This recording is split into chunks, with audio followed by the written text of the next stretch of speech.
అద్దంకి రాజకీయాలలో మకుటం లేని మహారాజుగా, చురుకైన వ్యక్తిగా, ఒక వెలుగు వెలిగిన బాచిన కృష్ణ చైతన్య గారు మన మధ్యలో ఉన్నారు.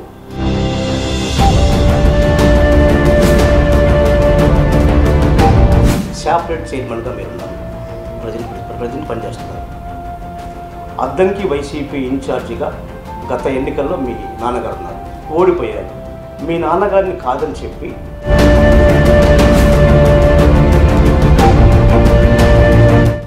అభ్యర్థుల మార్పు, కానీ అందులో కొన్ని సరి చేసుకుంటే బాగుండేది. ఇప్పుడు వెళ్ళి ప్రతి ఒక్కరిని రాని వాళ్ళని వెళ్ళటం, ఏదో రకంగా మొబైల్ పెట్టు అది చేస్తామనో, ఇదో మీకు అది ఇస్తామనో, ఇది ఇస్తామనో ఏదో చెప్పుకుంటూ తిరుగుతున్నారు, ఫోటో దిగుతున్నారు. ఫోటో దిగినంత మాత్రం నా నాయకుడు వచ్చేసినట్ట. కలిసి పోయి పోటీ చేసి గెలుపొందాలని ఆశంలో అయితే ఉన్నా ఆటోమేటిక్గా ఉన్న ఇన్ఛార్జ్తో మాట్లాడతారు, సెట్ చేసుకుంటారు. ఎందుకు అక్కడ అట్లా జరుగుతుంది? కారణం ఏంటి? అంటే మీ మీద కోపం. మీతో పని లేదు మాకు, అతనికి డబ్బులు కట్టలతో నడిపిస్తాము అనే లెక్కలు అంటున్నారన్న మొత్తం.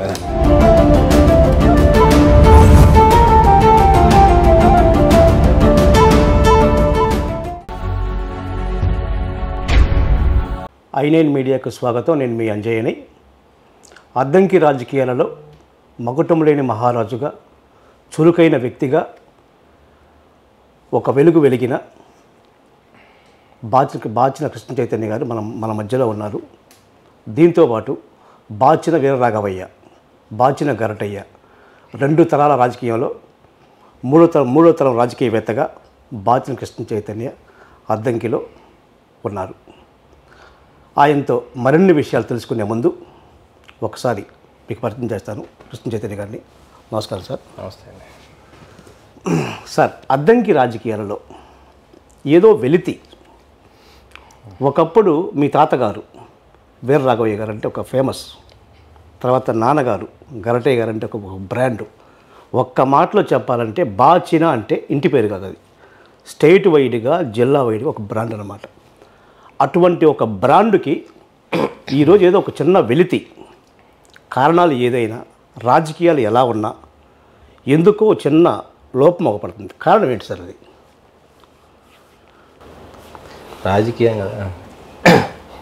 రాజకీయాల్లో అనేకమైన కుట్రలు, కుతంత్రాలు,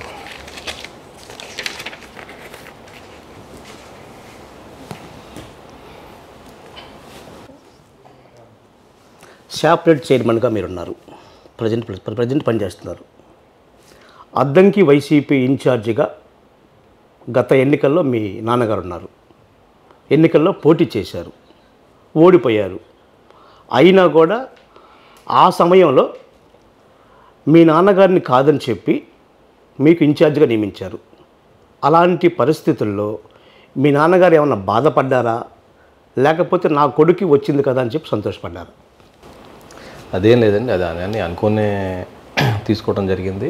ఎటు వచ్చేసారి నెక్స్ట్ ఎలక్షన్స్లో ఆయన పోటీ చేయరు కాబట్టి ఇప్పటి నుంచే ప్రజల్లో ఉంటే సో అన్ని గ్రామాల్లో ఉన్న పరిస్థితులు కానివ్వండి, నాయకులు కానీ అన్నీ తెలుసుకుంటాను, అర్థమవుతుందనే ఆలోచన చేసి అనుకొని ఇన్ఛార్జ్గా తీసుకోవడం జరిగింది. అంతేగాని మీరు అడిగినట్టు ఆయన తీసేసి ఇది అట్లా అనేది కాదు, అది ఆయన ఇష్టపూర్వకంగానే జరిగింది. సార్, ఎన్నికలకు 3 నెలల ముందు, అంటే దాదాపు 100 రోజులు అటు ఇటుగా అనమాట, స్టేట్ వైడ్గా అభ్యర్థుల మార్పు వెనక కారణాలు ఏంటి సార్? ఒకటి. రెండోది, 4.5 ఏళ్ళు మీరు కష్టపడి పనిచేశారు అద్దంకిలో, బాగా మంచి పేరు సంపాదించారు. వైసీపీ అంటే బాచిన అంటే వైసీపీ. ఎన్నికలకు వెళ్ళే ముందు ఇలాంటి పరిణామాలు దేనికి దారితీస్తున్నాయి? అసలు కారణం ఏంటి మార్పుల వెనక? అవన్నీ అధిష్టానం మరి వాళ్ళు ఏం ఆలోచన చేస్తున్నారో. సహజంగా పార్టీకి మళ్ళీ అధికారంలోకి రావాలనే ఆలోచనతో అనేక రకమైన వ్యూహరచనలు చేస్తుంటుంది. అందులో భాగంగా మరి ఈ అభ్యర్థుల మార్పు, కానీ అందులో కొన్ని సరి చేసుకుంటే బాగుండేది. కొన్ని లోటుపాట్లు మరి ఎవరు సలహాలు ఇస్తున్నారో, మరి ప్రత్యేకంగా నా విషయానికి వస్తే అది ముఖ్యమంత్రి గారు సొంతంగా తీసుకున్న నిర్ణయం కాదు. ముఖ్యమంత్రి గారు నాకే ఇవ్వాలని ఉంది. మధ్యలో కొన్ని శక్తులు అడ్డుకున్నాయని నేనైతే ప్రత్యేకంగా భావిస్తున్నది. సార్ మీరన్న మాట ప్రకారం ఆ శక్తి ఎవరో కాదు సార్, వైవి సుబ్బారెడ్డి అనే ఒక వ్యక్తి అద్దెంకి రాజకీయాలు శాసిస్తున్నారు. అందులో భాగంగానే తన వ్యాపారవేత్త అయిన హనుమిరెడ్డిని తెచ్చుకోవడానికి ప్రధాన కారణం అని చెప్పి బయట బలంగా వినిపిస్తుంది. ఇది నిజమా కాదా?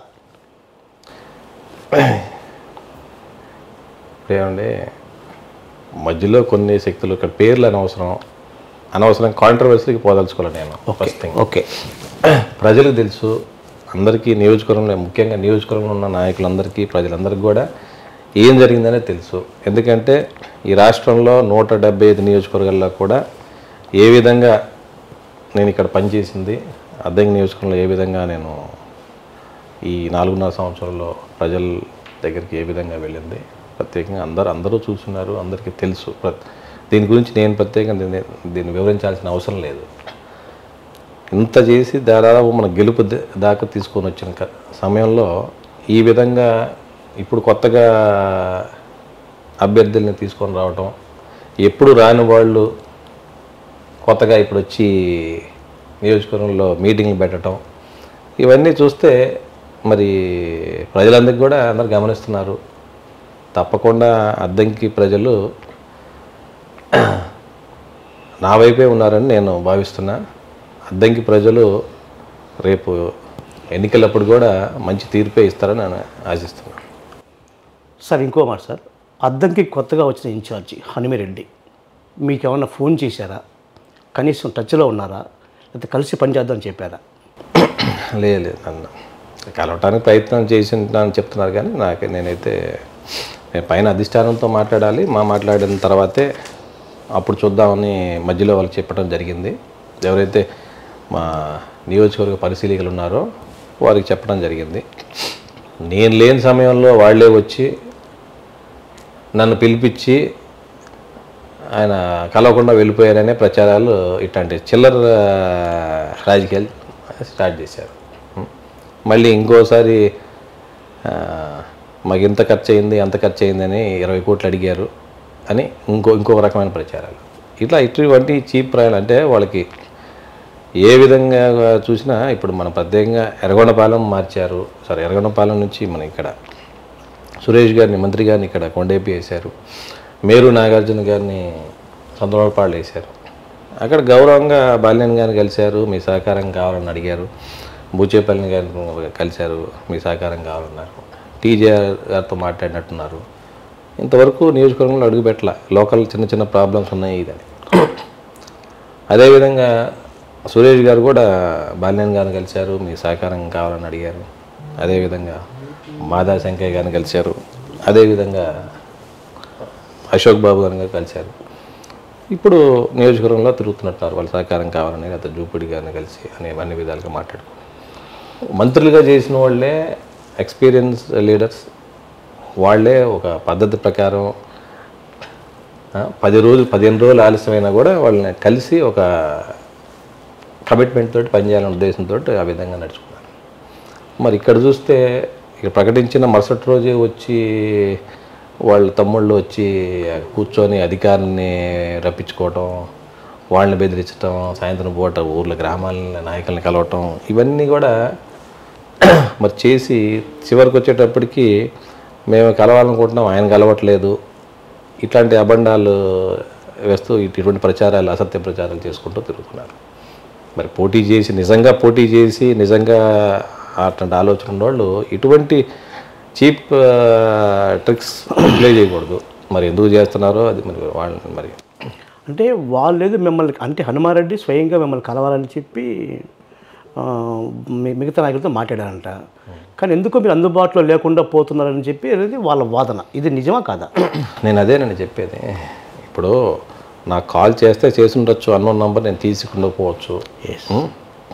రెండోది, నేను చాలా స్పష్టంగా పరిశీలకులు అద్దెంకి నియోజకవర్గ వైఎస్ఆర్సీపీ పరిశీలకులు మారం వెంకారెడ్డి గారు ఉన్నారు, ఆయనకు చాలా స్పష్టంగా చెప్పారు, నువ్వు తీసుకొని రావద్దు, పైన అధిష్టానంతో మాట్లాడినాకే ఏదన్నా. ఇప్పుడు నేనైతే కలవనని ముందే చెప్పాను. నేను కలవను అని ముందే చెప్పిన తర్వాత కూడా నా ప్రమేయం లేకుండా నేను లేని టైంలో వచ్చి మమ్మల్ని రమ్మని కలవకుండా వెళ్ళిపోయాడు అని ఇటువంటి అసత్య ప్రచారాలు చేస్తే ఎంతవరకు కరెక్ట్? నాకు ఆ విషయం తెలిసి ఆయన మార వెంకరెడ్డి గారు ఫోన్ చేసి అడిగా, ఏందండి నేను మిమ్మల్ని రమ్మన్నా ఆయన ఏంటి, ఎందుకు ఇట్లాంటి అసత్య ప్రచారం? అబ్బాయి అదేం లేదు నేనే అదేం లేదే, నేను చెప్పాను వాళ్ళకి, లేరు మీరు లేరు బయటికి వెళ్ళారని కూడా చెప్పాను, అయినా కూడా మీరు రండి రండి అని నన్ను పిలిపించారు, నేను కాసేపు ఉన్నాము ఉండి వాళ్ళే ఉండి సరే అని ఇంక వచ్చేసాము.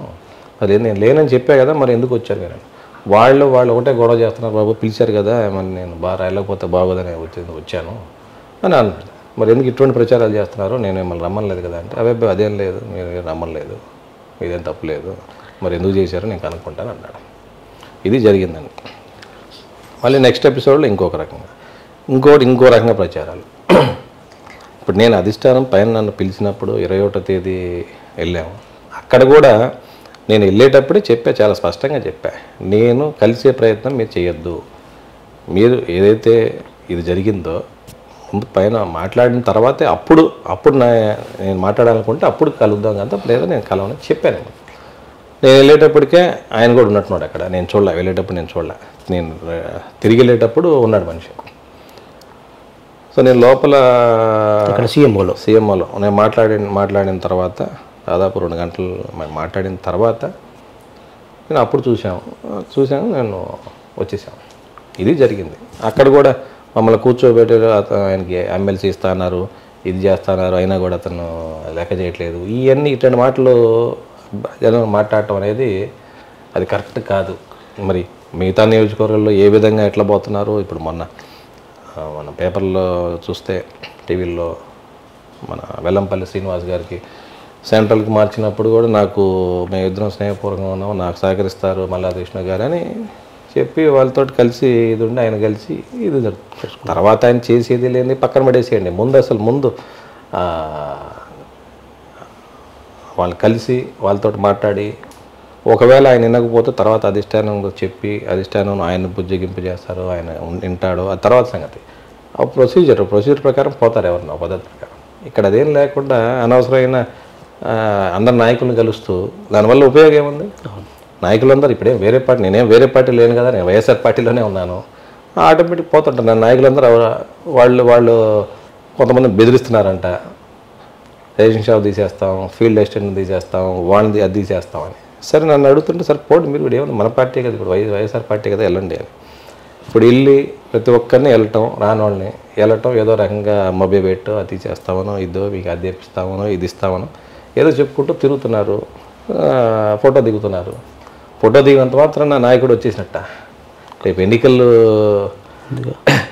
మనం ఎన్నికలు చూడలేదండి, ఫోటో దిగినంత మాత్రాన ఆ నాయకుడు మీకు చేసినట్టేనా? కాదుగా.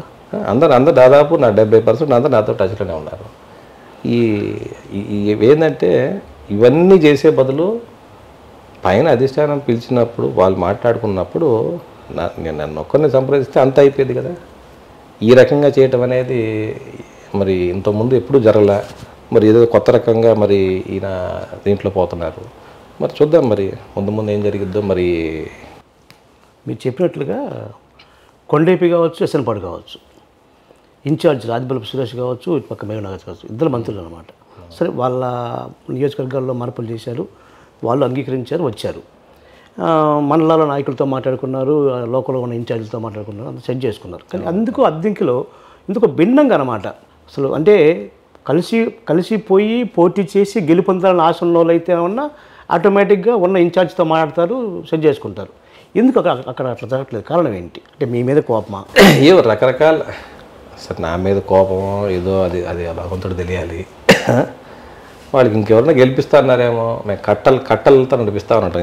ఇందాక ఇప్పుడు నేను ఒక ఆయనతో మాట్లాడితే ఎక్కడున్నా ఏదో మాట్లాడుతూ ఇక్కడే అద్దెకి బంగ్లా రోడ్లో ఉన్నానన్నా, ఏంది విశేషాలంటే, ఏముందన్నా వీళ్ళది అసలు మీతో పని లేదు మాకు, అతనికి డబ్బులు కట్టలతో నడిపిస్తాము అనే లెక్కలు అంటున్నారన్న మొత్తం. ఒకవేళ ఆవిడ చెప్పినట్టు డబ్బులు కట్టలతో నడిపిస్తారు, ఆయన గెలుపు మరి అట్లా గెలుపు వచ్చింది అనుకుంటున్నారు లేకపోతే ఇంకా కొత్త శక్తులు ఏమైనా వచ్చి గెలిపిస్తారో చూద్దాం, టైం ఉంది కదా ఇంకా. సరే సార్, నెక్స్ట్ మీ రాజకీయ భవిష్యత్తు ఏంటి?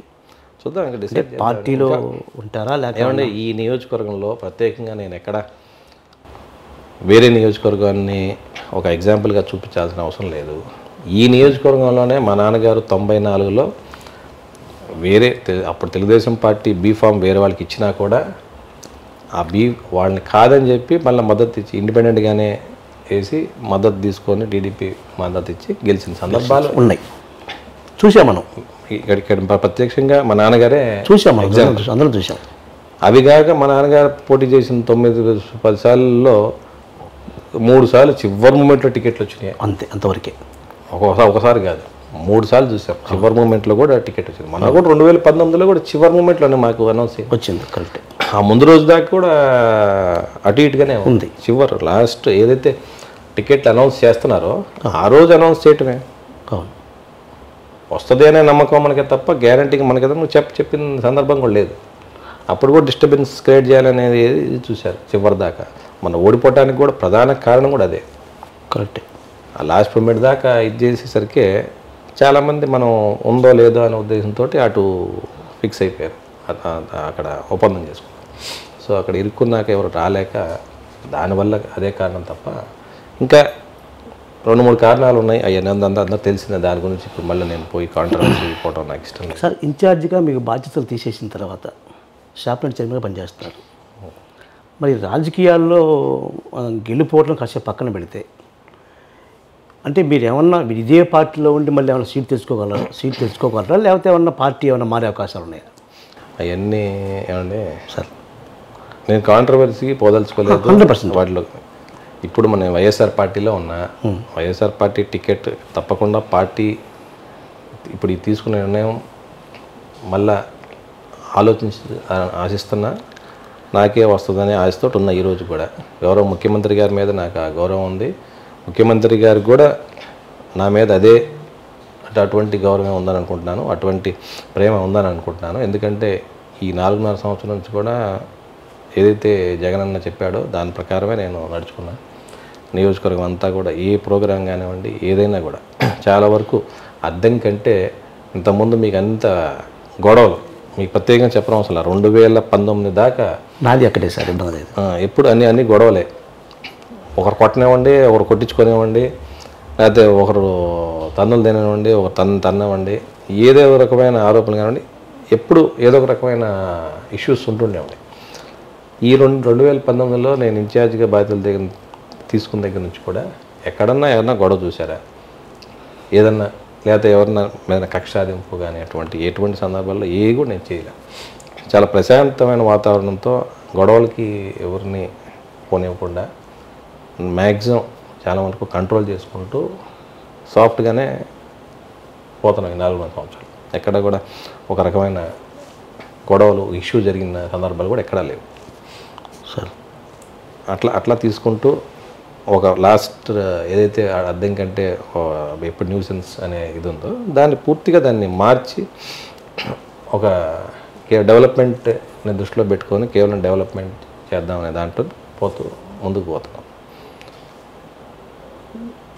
వాస్తవంగా రేపు శాసనసభ్యునిగా మనం గెలుపు దాకా వచ్చాం, 100% గెలుస్తామనేది మా చిన్న తర్వాత ఈ అనూహ్యమైన ఈ మార్పు కొన్ని దానికి చెప్పినట్టు కొన్ని కారణాల వల్ల. సో ఐమ్ జస్ట్ చూస్తున్నా, ఇంకా టైం ఉంది కాబట్టి, ఇంకా ఏం కాలేదు కాబట్టి డెఫినెట్గా వస్తుందనే ఆశతోటే ఉన్నాను. అంటే మాకున్న ఇంటిమేషన్ ఏంటంటే జగన్ గారితో మీరు మీ నాన్నగారు సమావేశమయ్యారు. ఆ సమయంలో మీకు ఎమ్మెల్సీ పదవి ఇస్తామని చెప్పి హామీ ఇచ్చినట్టుగా ప్రచారం జరుగుతుంది. ఇన్ఛార్జిగా తప్పుకోండి, మీరు కూడా హరిమిరెడ్డి గెలుపుకి సహకరించండి అని చెప్పి మీకు భరోసా ఇచ్చినట్టుగా సమాచారం మాకుంది. ఇది అవునా కదా? ఒక మాట చెప్పిన మాట వాస్తవమే, దీన్ని మేమేం కాదనట్లేదు. ఇప్పుడు గతంలో కూడా సరే, ఇప్పుడు నేను కొన్ని చెప్పుకుంటూ పోతే కాంట్రవర్సీ అయితే దాని గురించి తెలుసుకోలేదు సార్. కానీ అంటే మళ్ళీ మేము అధిష్టానంతో మాట్లాడినప్పుడు మళ్ళీ సర్వే చేస్తారని చెప్పారు sir. So we just waiting for it. పండుగ దాకా సర్వే చేసి దాన్ని బట్టి చూడండి, అప్పుడు కూడా సర్వేలో కూడా వస్తే ఏదైనా అప్పుడు మాట్లాడదామని చెప్పాం అంతే. అంటే బలంగా వాళ్ళు కోరుకొని తెచ్చుకున్న వ్యక్తి కాబట్టి ఒకవేళ సర్వేలు యాంటీగా వచ్చినా వాళ్ళనే ఉంచాలన్న ప్రయత్నంలో భాగంగా అది కూడా జరుగుతున్నాయి ఆల్రెడీ. అది కూడా జరుగుతుంది. ఇది పక్కా వాస్తవం అనేది అద్దెంకి ప్రజలు పూర్తిగా నమ్మారు. మీ అభిమానులు కావచ్చు, మీ నాయకులు కావచ్చు, కార్యకర్తలు బలంగా ఉన్నారు. ఇది మీరు నమ్ముతారా లేదా? అది అప్పుడు చూద్దామండి. అది నేను ఎట్లా చెప్తా అట్లనే అప్పుడు అది ఆ రకంగా మ్యానిపులేట్ చేసి ఆ రకంగా ఇది చేద్దామంటే ఇక అంతా అదే పరిస్థితి. అంటే అధిష్టానం పూర్తి ఫిక్స్ అయింది కదా అభ్యర్థి మార్పుని. ఎన్ని జరగలేదండి, ఎన్ని జరగలేదు. ఇప్పుడు విశ్వరూప్ గారికి వాళ్ళ అబ్బాయికి ఇచ్చారు. ఇప్పుడు మళ్ళీ 2 రోజుల నుంచి ఆయన సర్వేలు చేస్తే ఆయన పనికి ఆయన కాదు విశ్వరూప్ గారినే పోటీ చేయమని చెప్తున్నారండి. ఇట్లా ఎన్ని జరగవు. అంతకుముందు పేరు నాని గారిని పోటీ చేయాలి, వాళ్ళ అబ్బాయి కాదు ఈసారి నువ్వే చేయాలని గట్టిగా చెప్పే సందర్భాలు ఎన్నో పేపర్లో, మీడియాలో వచ్చినాయి. సోషల్ మీడియాలో మీరు కూడా చూసే ఉంటారు. మళ్ళీ ఇప్పుడు పేరు నాని గారిని కాదని వాళ్ళ అబ్బాయికి ఇచ్చారు కదా. ఇప్పుడు అనుకోని ఏమన్నా జరుగుతాయి. కాకపోతే కొంతమంది బలంగా చెప్తున్న మాట వాస్తవమే. నా దృష్టిలో కూడా మా నాయకులే చాలామంది అన్నారు, జగన్మోహన్ రెడ్డి గారు నిర్ణయం తీసుకున్నప్పుడు ఇది ఖచ్చితంగా మళ్ళీ డెసిషన్ మార్చుకోరు అనే మాట అంటున్నారు బలంగా. నాకు కూడా వినపడుతుంది. కానీ జగన్మోహన్ రెడ్డి గారు ముఖ్యమంత్రి అవ్వాలనే బలంగా నేను ఈ 4 సంవత్సరం కష్టపడి ఇక్కడ ఎంత కష్టంగా ఉన్నా కూడా దాన్ని ఒక గెలుపు దాకా తీసుకొచ్చాం. అట్లా చూస్తూ మరి ఇటువంటి డిసిషన్ తీసుకుంటే మరి ఏ విధమైన రిజల్ట్ వస్తుందో మనం చెప్పలేని పరిస్థితుల్లో మరి ముఖ్యమంత్రి గారు ఇంత చేసి ఇంత బట్టలు నొక్కుతూ అందరికీ సంక్షేమ పథకాలు అందిస్తూ ఇవన్నీ కూడా దేనికోసం 175 నియోజకవర్గాలు రావాలనే కదా. మరి అటువంటి సందర్భంలో మరి ఇటువంటి మిస్టేక్స్ అనేది అందరూ చేస్తుంటారు. మనం ఎవరిని తప్పట్టడానికి అవసరం లేదు. దీనిలో మధ్యలో ఏమైనా చెప్పండి, నేను అదే చెప్తుంది. మధ్యలో కొన్ని శక్తులు అడ్డుపడి మరి ఏం చెప్పినాయో ఒకవేళ ఒక్కొక్కరికి దానికి వాళ్ళకి ఆ ఇన్ఫ్లుయెన్స్ అవుతుంటారు. ఎవరన్నా సరే, నేనైనా కానీ మీరైనా ఎవరైనా ఏదో సందర్భంలో ఏదో ఒక కొన్ని జరుగుతుంటాయి, కొన్ని వాటికి ఇన్ఫ్లుయెన్స్ అవుతుంటారు. కాబట్టి ఆ సందర్భంలో ఇది తప్పు జరుగుండొచ్చు. మళ్ళీ పునరాలోచన చేస్తారని ఆశిస్తున్నాను. అంటే నేనేమంటాను సార్, జగన్ అధికారంలోకి రాకముందు వచ్చిన తర్వాత నా ఎస్సీ, నా ఎస్టీ, నా బీసీ అనే స్లోగన్తో ముందుకు వచ్చారు. ఇవాళ అదే స్లోగను వాళ్ళతోటే వాళ్ళ కబడ్డీ ఆడుతున్నాడు సీట్ల విషయంలో. దాంతోపాటు కమ్మ సామాజిక వర్గం మీద ఎందుకు ఎక్కడో అవపడుతుంది అనమాట. అంటే నేను తప్పట్టట్లేదు కానీ ప్రభుత్వాన్ని, కమ్మ సామాజిక వర్గం మీద దాడి జరిగింది, అందులో భాగంగానే మిమ్మల్ని అభ్యర్థి మార్పు అని చెప్పి అద్దెంకులో బలమైన టాక్ సార్. ఇది నిజమా కాదా పూర్తిగా? అది నేను దీని గురించి ఇప్పుడు నేనేం మాట్లాడదలుచుకోలేదండి. నేను ఇందాక మీకు చెప్పా రీజన్ అదే. మళ్ళీ దాన్ని మీరు కులపరంగా అది ఇది అని తీసుకొని వచ్చి అనవసరం కాంట్రవర్సీ తీసుకొని రావద్దు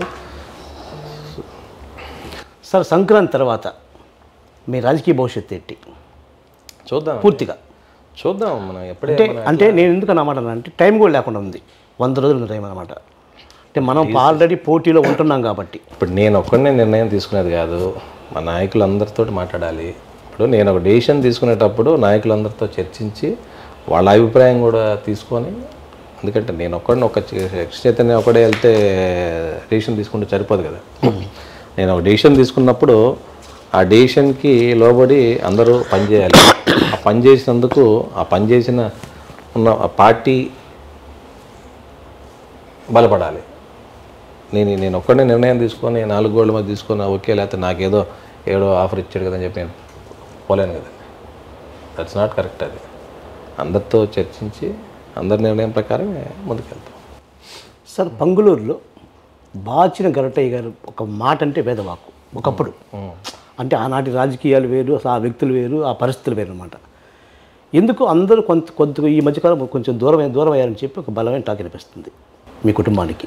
ఏం లేదు, అది పార్టీ పరంగా మీకు ఇప్పుడు మీరే చెప్పారు, ఒక సామాజిక వర్గం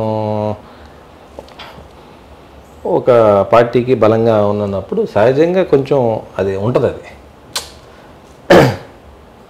ఇప్పుడంతా కుల రాజకీయాలు నడుస్తున్నాయి, నడిచే క్రమంలో కొంచెం ఉంటుంది. అంతేగాని యాంటీకి ఏముంటుంది. ఏ రోజు మా నాన్నగారు మా ఊర్లో మిగతా గ్రామాల్లో అన్ని చోట్ల ఉన్నా కూడా మా గ్రామంలో సొంత గ్రామంలో ఎప్పుడు వర్గాలు అయ్యే ఇప్పుడు పెట్టల ఏ రకంగా అవి పెంచి పొజిషన్స్లో ఎప్పుడు కూడా సరే ఇనామినస్గానే ఎక్కువ ఇచ్చుకుంటూ పోయారు, ఏది సర్పంచులు కానీ అటువంటిది ఏం లేదు. కానీ అదన్నీ కాకపోతే ఏంటంటే ఇవాళ ఉన్నదంతా కమర్షియల్ పాలిటిక్స్లో మొత్తం ఏకపక్షంగా ఎక్కడ కూడా నడవదు.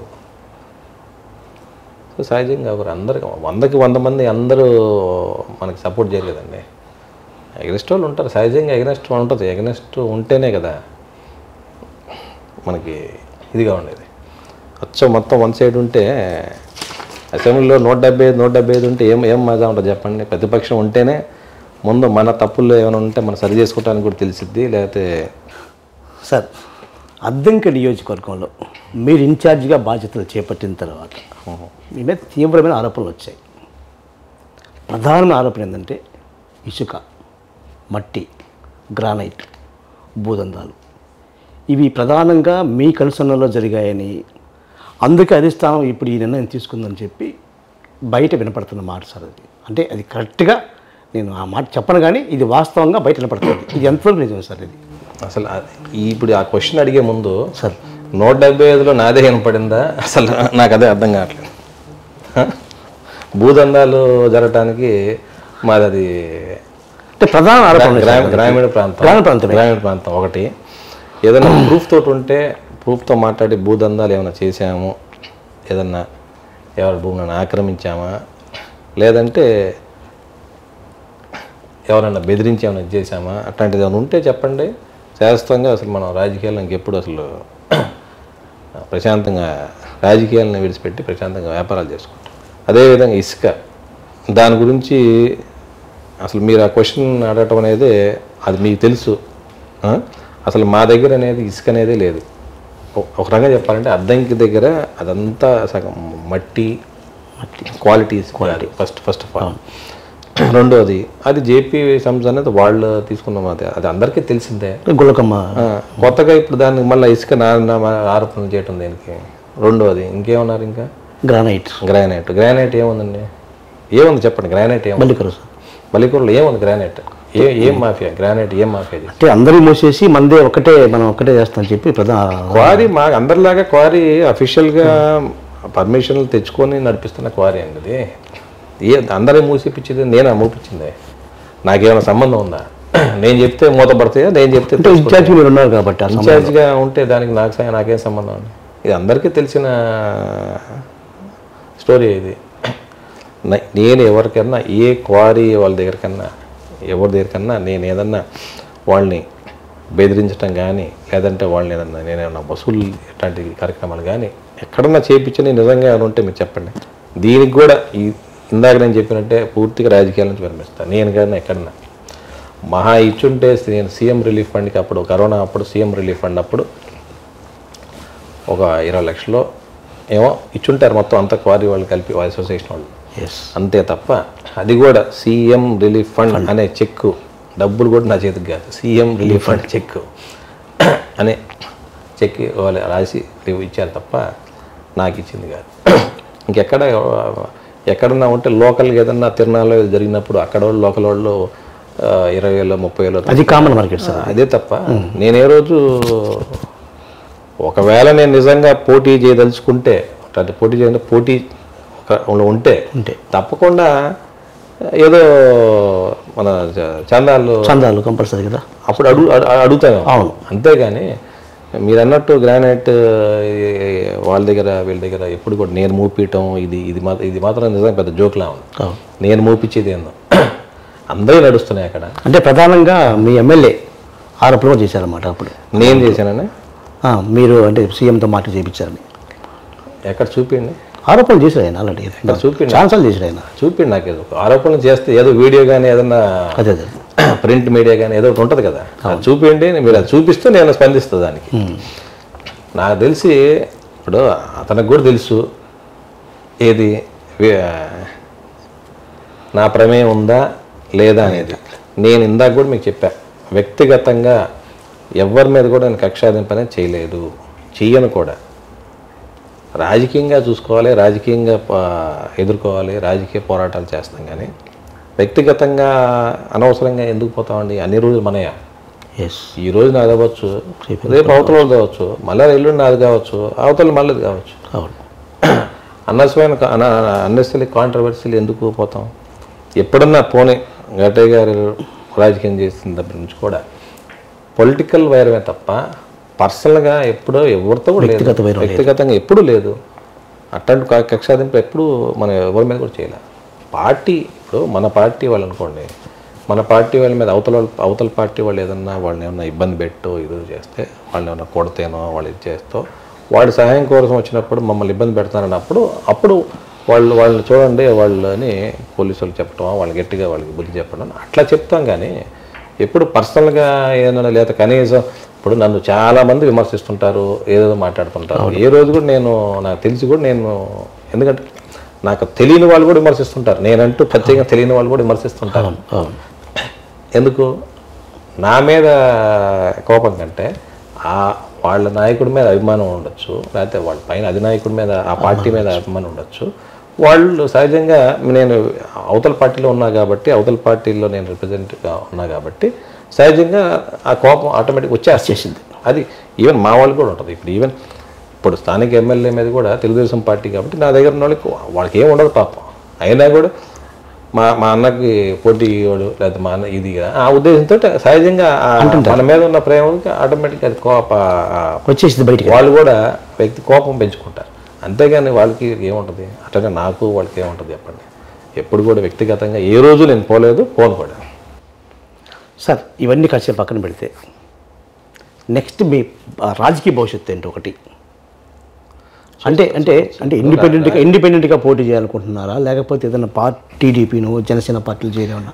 మీరు ఎన్ని నా నోట్లో నుంచి ఇప్పుడు ఏదైనా చెప్పించాలనుకుంటున్నారో అవి ఏది ఎంత ట్రై చేసినా రావు ఇప్పుడు. ఎందుకంటే నేను ఇందాకే మీకు చెప్పాను, it's not my own decision. అది మా నాయకులు, కార్యకర్తలు, మా శ్రేయోభిలాషులు, నాన్నగారు అందరం కూర్చొని చర్చించాల్సిన విషయం అది. ఎందుకంటే ఏదో ఆవేశంలోనో ఏదో మనం చెప్పేది కాదు, ఏదో ఎవడో అన్నాడనో అలా అనవసరం మనం, లేకపోతే నేను ఎవరన్నా ఏదన్నా ఇప్పుడు నేను ఒకరు ఊహించుకుంటున్నట్టు జరిగిందేమని, ఒకవేళ అది అది అది కరెక్టో కాదు, లేకపోతే అది నేను తప్పుగా నేను ఊహించుకుంటాను, లేకపోతే అవతల వాళ్ళు నేనేదో అనందానికి వాళ్ళు నేనేదో అన్నానని అవతల వాళ్ళు ఊహించుకోవచ్చు, వాళ్ళు ఏమైనా తెలుసుకుంటారేమో. ఈ జరగచ్చు, ఇంకా టైం ఉంది కాబట్టి. ఏదన్నా ఈ నెలాఖరికి ఎలక్షన్ దగ్గరలో రాబోతున్నాయి కాబట్టి ఏదన్నా జనవరి ఎండింగ్కి కొలిక్కి వచ్చేవారు ఉంటుంది. ఒక కొలిక్కి 99.9% కొలిక్కి వస్తుందని ఆశిస్తున్నాను. సో డెఫినెట్గా మీరు అడిగిన క్వశ్చన్కి ఇంకా మ్యాక్స్ ఒక 25 days, ఒక 25 రోజులు, ఇంకో 25 రోజులు అయితే ఇంక 3 వారాలు, ఒక 3 వారాలు అయితే మొత్తం పూర్తి కొలిక్కి వస్తుంది. సో నేను కూడా వెయిట్ చేస్తున్నారు. ఆ డిసిషన్ ఏమైద్ది అనేది నేను కూడా ఎదురు చూస్తాను, మా అందరితో చర్చించి. సో నేను ఏకపక్షంగా తీసుకునే నిర్ణయం కాదు కాబట్టి ఇప్పటికీ జగన్మోహన్ రెడ్డి గారి మీద నాకు నమ్మకం ఉంది, తప్పనిసరి పునరాలోచిస్తారని. ఎందుకంటే నేను పార్టీ గెలవాలనే ఆశ తప్ప నాకు ప్రత్యేకంగా వేరే ఇది లేదు. ఎందుకంటే ఇంత కష్టపడి ఇంత చేసి 4.5 ఏళ్ళు కష్టపడ్డారు. మళ్ళీ ఇప్పుడు ఎవరో ఏదో చెప్పిన నిర్ణయం వాళ్ళ సలహా తీసుకొని ఇటువంటి డెసిషన్ తీసుకుంటే మళ్ళీ కష్టమంతా వృధా అయిద్దనే ఒక బాధ అంతే. సార్ ఇప్పుడు మీ నాయకులు కార్యకర్తలు ఏమన్నారు సార్? టోటల్గా ఏమంటున్నారు వాళ్ళు? ఎవరండి మీ నాయకులు, మీ కార్యకర్తలు? మీ నాయకులు కార్యకర్తలు అంటే వాళ్ళకి సపోర్ట్ చేస్తామంటున్నారా, లేదా మీ పక్క ఉంటున్నారు? మనస్ఫూర్తి చెప్పండి. అల్టిమేట్ ఇప్పుడు ఇది పార్టీ ఇదండి. నేను ఎట్లా చెప్తా, ఇప్పుడు దీంట్లో పర్సనల్గా ఉంటారు, పార్టీగా ఏదో ఉంటారు. ఇప్పుడు మొదటి నుంచి కూడా ఇది వర్గం ఉన్న నియోజకవర్గం, ఇది వర్గపూర్ మామూలుగా లేదు. సో ఇది సొంత వర్గం ఉంటుంది, పార్టీ ఉంటారు, అందరూ మనతో రావాలని. అంటే నేనేమంటానంటే సార్, ఇప్పుడు పోయినసారి అద్దంకి శాసనసభ్యులుగా బలరాం గారు పోటీ చేశారు. ఆ టైంలో ఆయన మళ్ళీ టీడీపీలో చీరాల పోవాల్సి వచ్చింది, అక్కడ నుంచి మళ్ళీ వైసీపీ రావాల్సి వచ్చింది. ఆ మూమెంట్లో గొట్టిపాటి రవి కూడా బలరాం వర్గం కూడా రవి గారికి సపోర్ట్ చేశారు, చేశారు 100% చేశారన్నమాట. అంటే అట్లాగే మీ నాయకులు కూడా రేపు పొద్దున మీకు టికెట్ ఇవ్వకుండా హనుమిరెడ్డి గారికి అభ్యర్థి పూర్తిగా ఖరారు చేసి బీఫామ్ ఇచ్చిన తర్వాత అంటే మీ నాయకులు కూడా సపోర్ట్ చేస్తారా లేదా అనేది ఒక చూద్దామండి. ఇప్పుడు రాజకీయ పరిణామాలు ఏ విధంగా మారుతున్నాయో మీరు చూస్తున్నారు. ఇంకా కొత్త కొత్త వాళ్ళు వస్తున్నారు. ఏమేం జరిగిద్దో, ఎంతమంది వెళ్తారు, ఏ రకంగా అవతల ఇంకా నా పార్టీలు బలపడతాయో, బలాబాలు ఏ విధంగా ఉంటాయి, అన్నీ కూడా మనం ఆలోచించుకొని నిర్ణయం తీసుకోవాల్సిన అవసరం ఉంది. ఏదో ఆడవాడికి మీరు ఏదో అడిగారు కదా అని నేనేం చెప్పను ఇప్పుడు దాకా. అది టైం ఉంది. మన పైన అధిష్టానం నుంచి ఏం వస్తుందో, ఏం చెప్తారో అవన్నీ చెప్పిన తర్వాత కదా నేను ఆలోచన చేయాల్సిందే. ఇప్పుడు దాకా నేను వైఎస్ఆర్సీపీ పార్టీ జగన్మోహన్ రెడ్డి గారు మన నాయకుడు సార్, దాని మీదే మన ఆలోచన అనేది ఏది చేయలే. అది ఎప్పుడు అధిష్టానంతో మనకి ఏదన్నా సరైన ఇది లేకపోతే అప్పుడు నిర్ణయం మనం ఏమైనా ఆలోచించడానికి ఉంటుంది. కానీ ఇప్పుడు దాకా మాకు అటువంటి వేరే ఆలోచన ఏం లేదు.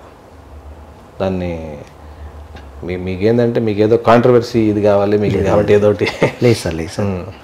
సార్ చివరిసారిగా మాట సార్, ఈ నెలాఖరులో కానీ రేపు మళ్ళీ ఫస్ట్ వీక్ మనం కలుస్తాం. ఒకటి. రెండోది, మా i9 మీడియా ప్రేక్షకులకు కావచ్చు, మీ అద్దెంకి నాయకులు కావచ్చు, కార్యకర్తలు కావచ్చు, మీరు ఇచ్చే సందేశం ఏంటి మా మీడియా తరపున? i9 న్యూస్ తరపున మా అద్దెంకి నియోజకవర్గ ప్రజలకి ఎప్పుడూ నేను వాళ్ళకి అందుబాటులోనే ఉంటాను. ఈ 4.5 సంవత్సరాల నుంచి కూడా అందరితో ఏ విధంగా నేను ప్రతి గ్రామంలో కూడా ఏ విధంగా అందరితోటి ఏ విధంగా ఇంటరాక్ట్ అయింది, అందులో భాగంగా నాకు సహకరించిన వారందరికీ కూడా ప్రత్యేకమైన ధన్యవాదాలు తెలియజేసుకుంటూ, ఇక ముందు కూడా ఇన్ని రోజులు మీరు చూపించిన ప్రేమాభిమానాలు ఇదే విధంగా నాకు ఫ్యూచర్లో కూడా ఇదే విధంగా నాకు కొనసాగిస్తారని ఆశిస్తూ, అదేవిధంగా నేను కూడా అద్దంకి ప్రజలకు ఎప్పుడు కూడా అందుబాటులో ఉంటూ నిరంతరం మీకు సేవ చేయడానికి కూడా ఎప్పుడు కూడా ముందుంటానని ముఖ్యంగా i9 న్యూస్ ద్వారా మీకు తెలియజేసుకుంటున్నాను. Thank you. చూశారు అందరూ, మనందరం ప్రశాంతంగా అద్దెంకి రాజకీయాలు ఇప్పుడు దాకా బిజీగా ఉన్న కృష్ణ చైతన్య గారు ప్రశాంతంగా ఉన్న ప్రజెంట్ కూడా ఈ నెలాఖరులోగా లేదా ఫస్ట్ వీక్లో తన రాజకీయ భవిష్యత్తును ప్రకటించబోతున్నారు. అప్పుడు దాకా మనం కూడా వెయిట్ చేద్దాం. అద్దంకి రాజకీయాలలో మకుటం లేని మహారాజుగా, చురుకైన వ్యక్తిగా, ఒక వెలుగు వెలిగిన బాచిన కృష్ణ చైతన్య గారు మన మధ్యలో ఉన్నారు.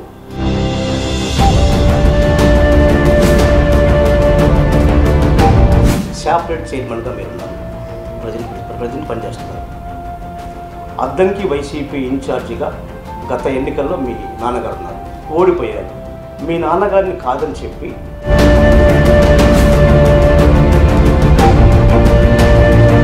ఈ అభ్యర్థుల మార్పు, కానీ అందులో కొన్ని సరి చేసుకుంటే బాగుండేది. ఇప్పుడు వెళ్ళి ప్రతి ఒక్కరిని రాని వాళ్ళని వెళ్ళటం, ఏదో రకంగా మొబైల్ పెట్టు అది చేస్తామనో, ఇదో మీకు అది ఇస్తామనో, ఇది ఇస్తామనో ఏదో చెప్పుకుంటూ తిరుగుతున్నారు, ఫోటో దిగుతున్నారు. ఫోటో దిగినంత మాత్రం నా నాయకుడు వచ్చేసినట్ట. కలిసిపోయి పోటీ చేసి గెలుపొందాలని ఆశంలో అయితే ఉన్నా ఆటోమేటిక్గా ఉన్న ఇన్ఛార్జ్తో మాట్లాడతారు, సెట్ చేసుకుంటారు. ఎందుకు అక్కడ కారణం ఏంటి? అంటే మీ మీద కోపం. మీతో పని లేదు మాకు, అతనికి డబ్బులు కట్టలతో నడిపిస్తాము అనే లెక్కలు అంటున్నారన్న మొత్తం.